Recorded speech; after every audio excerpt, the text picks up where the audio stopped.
Law 26. Keep your hands clean. Judgment. You must seem a paragon of civility and efficiency. Your hands are never soiled by mistakes and nasty deeds. Maintain such a spotless appearance by using others as unwitting pawns and screens to disguise your involvement. Part 1. Conceal your mistakes. Have a scapegoat around to take the blame. Our good name and reputation depend more on what we conceal than on what we reveal. Everyone makes mistakes, but those who are truly clever manage to hide them and to make sure someone else is blamed. A convenient scapegoat should always be kept around for such moments. Observance of the law. Near the end of the 2nd century A.D., as China's mighty Han Empire slowly collapsed, the great general and imperial minister Cao Cao emerged as the most powerful man in the country. Seeking to extend his power base and to rid himself of the last of his rivals, Cao Cao began a campaign to take control of the strategically vital Central Plain. During the siege of a key city, he slightly miscalculated the timing for supplies of grain to arrive from the capital. As he waited for the shipment to come in, the army ran low on food, and Cao Cao was forced to order the chief of commissariat to reduce its rations. Cao Cao kept a tight rein on the army and ran a network of informers. His spies soon reported that the men were complaining, grumbling that he was living well while they themselves had barely enough to eat. Perhaps Cao Cao was keeping the food for himself, they murmured. If the grumbling spread, Cao Cao could have a mutiny on his hands. He summoned the chief of commissariat to his tent. "I want to ask you to lend me something, and you must not refuse," Cao Cao told the chief. "What is it?" the chief replied. "I want the loan of your head to show to the troops," said Cao Cao. "But I've done nothing wrong," cried the chief. "I know," said Cao Cao with a sigh, "but if I do not put you to death, there will be a mutiny. Do not grieve. After you're gone, I'll look after your family." Put this way, the request left the chief no choice. So he resigned himself to his fate and was beheaded that very day. Seeing his head on public display, the soldiers stopped grumbling. Some saw through Cao Cao's gesture, but kept quiet, stunned and intimidated by his violence. And most accepted his version of who was to blame, preferring to believe in his wisdom and fairness than in his incompetence and cruelty. Interpretation. Occasional mistakes are inevitable. The world is just too unpredictable. People of power, however, are undone not by the mistakes they make, but by the way they deal with them. Like surgeons, they must cut away the tumor with speed and finality. Excuses satisfy no one, and apologies make everyone uncomfortable. The mistake does not vanish with an apology. It deepens and festers. Better to cut it off instantly, distract attention from yourself, and focus attention on a convenient scapegoat before people have time to ponder your responsibility or your possible incompetence. Keys to power. The use of scapegoats is as old as civilization itself, and examples of it can be found in cultures around the world. The main idea behind these sacrifices is the shifting of guilt and sin to an outside figure, object, animal, or man, which is then banished or destroyed. The bloody sacrifice of the scapegoat seems a barbaric relic of the past, but the practice lives on to this day, if indirectly and symbolically. Since power depends on appearances, and those in power must seem never to make mistakes, the use of scapegoats is as popular as ever. What modern leader will take responsibility for his blunders? He searches out others to blame, a scapegoat to sacrifice. When Mao Zedong's Cultural Revolution failed miserably, he made no apologies or excuses to the Chinese people. Instead, like Cao Cao before him, he offered up scapegoats, including his own personal secretary and high-ranking member of the party, Chen Boda. Franklin D. Roosevelt had a reputation for honesty and fairness.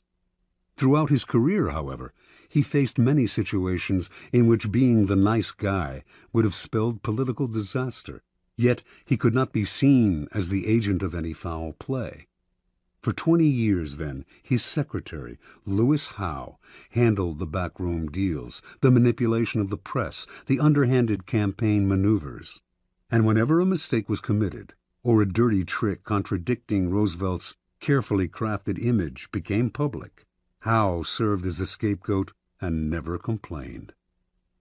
Finally, history has time and again shown the value of using a close associate as a scapegoat.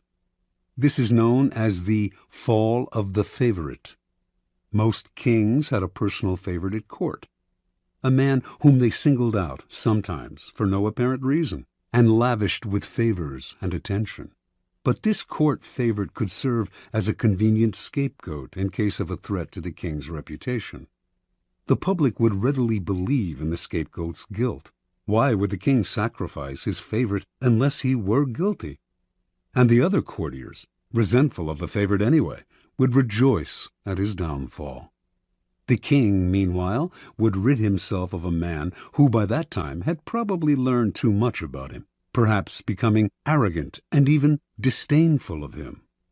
Choosing a close associate as a scapegoat has the same value as the fall of the favorite. You may lose a friend or aide, but in the long-term scheme of things, it is more important to hide your mistakes than to hold on to someone who one day will probably turn against you. Besides, you can always find a new favorite to take his place. Part 2. Make use of the cat's paw. In the fable, the monkey grabs the paw of his friend, the cat, and uses it to fish chestnuts out of the fire, thus getting the nuts he craves without hurting himself. If there is something unpleasant or unpopular that needs to be done, it is far too risky for you to do the work yourself. You need a cat's paw, someone who does the dirty, dangerous work for you.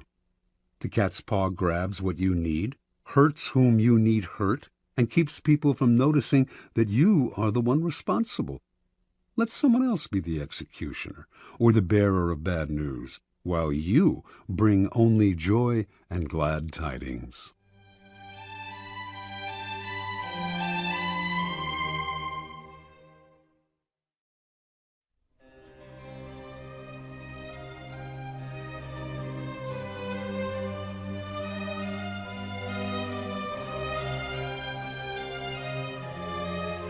Observance of the law. In 59 B.C., the future Queen Cleopatra of Egypt, then 10 years old, witnessed the overthrow and banishment of her father, Ptolemy XII, at the hand of his eldest daughters, her own sisters. One of the daughters, Berenice, emerged as the leader of the rebellion, and to ensure that she would now rule Egypt alone, she imprisoned her other sisters and murdered her own husband. This may have been necessary as a practical step to secure her rule, but that a member of the royal family, a queen no less, would so overtly exact such violence on her own family horrified her subjects and stirred up powerful opposition. 4 years later, this opposition was able to return Ptolemy to power, and he promptly had Berenice and the other elder sisters beheaded. In 51 B.C., Ptolemy died, leaving 4 remaining children as heirs. As was the tradition in Egypt, the eldest son, Ptolemy XIII, only 10 at the time, married the elder sister, Cleopatra, now 18, and the couple took the throne together as king and queen. None of the 4 children felt satisfied with this. Everyone, including Cleopatra, wanted more power. A struggle emerged between Cleopatra and Ptolemy, each trying to push the other to the side. In 48 B.C., with the help of a government faction that feared Cleopatra's ambitions, Ptolemy was able to force his sister to flee the country, leaving himself as sole ruler. In exile, Cleopatra schemed. She wanted to rule alone and to restore Egypt to its past glory, a goal she felt none of her other siblings could achieve, yet as long as they were alive, she could not realize her dream. And the example of Berenice had made it clear that no one would serve a queen who was seen murdering her own kind. Even Ptolemy XIII had not dared murder Cleopatra, although he knew she would plot against him from abroad. Within a year after Cleopatra's banishment, the Roman dictator Julius Caesar arrived in Egypt, determined to make the country a Roman colony. Cleopatra saw her chance. Re-entering Egypt in disguise, she traveled hundreds of miles to reach Caesar in Alexandria. Legend has it that she had herself smuggled into his presence rolled up inside a carpet, which was gracefully unfurled at his feet, revealing the young queen. Cleopatra immediately went to work on the Roman. She appealed to his love of spectacle and his interest in Egyptian history, and poured on her feminine charms. Caesar soon succumbed and restored Cleopatra to the throne. Cleopatra's siblings seethed. She had outmaneuvered them. Ptolemy XIII would not wait to see what happened next. From his palace in Alexandria, he summoned a great army to march on the city and attack Caesar. In response, Caesar immediately put Ptolemy and the rest of the family under house arrest. But Cleopatra's younger sister, Arsinoe, escaped from the palace and placed herself at the head of the approaching Egyptian troops, proclaiming herself Queen of Egypt. Now Cleopatra finally saw her chance. She convinced Caesar to release Ptolemy from house arrest, under the agreement that he would broker a truce. Of course, she knew he would do the opposite, that he would fight Arsinoe for control of the Egyptian army. But this was to Cleopatra's benefit, for it would divide the royal family. Better still, it would give Caesar the chance to defeat and kill her siblings in battle. Reinforced by troops from Rome, Caesar swiftly defeated the rebels. In the Egyptians' retreat, Ptolemy drowned in the Nile. Caesar captured Arsinoe and had her sent to Rome as a prisoner. He also executed the numerous enemies who had conspired against Cleopatra and imprisoned others who had opposed her. To reinforce her position as uncontested queen, Cleopatra now married the only sibling left, Ptolemy XIV, only 11 at the time, and the weakest of the lot. 4 years later, Ptolemy mysteriously died of poison. In 41 B.C., Cleopatra employed on a second Roman leader, Mark Antony, the same tactic she had used so well on Julius Caesar. After seducing him, she hinted to him that her sister Arsinoe, still a prisoner in Rome, had conspired to destroy him. Mark Antony believed her and promptly had Arsinoe executed, thereby getting rid of the last of the siblings who had posed such a threat to Cleopatra. Interpretation. Legend has it that Cleopatra succeeded through her seductive charms, but in reality, her power came from an ability to get people to do her bidding without realizing they were being manipulated. Caesar and Antony not only rid her of her most dangerous siblings, Ptolemy XIII and Arsinoe, they decimated all of her enemies in both the government and the military. The two men became her cat's paws. They entered the fire for her, did the ugly but necessary work, while shielding her from appearing as the destroyer of her siblings and fellow Egyptians. And in the end, both men acquiesced to her desire to rule Egypt not as a Roman colony, but as an independent allied kingdom. And they did all this for her without realizing how she had manipulated them. This was persuasion of the subtlest and most powerful kind. A queen must never dirty her hands with ugly tasks, nor can a king appear in public with blood on his face. Yet power cannot survive without the constant squashing of enemies. There will always be dirty little tasks that have to be done to keep you on the throne. Like Cleopatra, you need a cat's paw. This will usually be a person from outside your immediate circle, who will therefore be unlikely to realize how he or she is being used. You will find these dupes everywhere. people who enjoy doing you favors, especially if you throw them a minimal bone or two in exchange. But as they accomplish tasks that may seem to them innocent enough, or at least completely justified, they are actually clearing the field for you, spreading the information you feed them, undermining people they do not realize are your rivals, inadvertently furthering your cause, dirtying their hands while yours remain spotless. Keys to power. As a leader, you may imagine that constant diligence and the appearance of working harder than anyone else signify power. Actually, though, they have the opposite effect. They imply weakness. Why are you working so hard? Perhaps you are incompetent and have to put in extra effort just to keep up. Perhaps you are one of those people who does not know how to delegate and has to meddle in everything. The truly powerful, on the other hand, seem never to be in a hurry or overburdened. While others work their fingers to the bone, they take their leisure. They know how to find the right people to put in the effort while they save their energy and keep their hands out of the fire.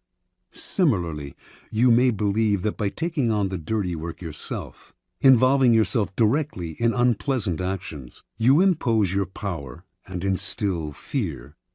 In fact, you make yourself look ugly and abusive of your high position. Truly powerful people keep their hands clean.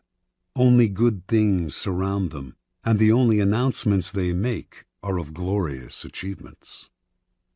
You will often find it necessary, of course, to expend energy or to effect an evil but necessary action.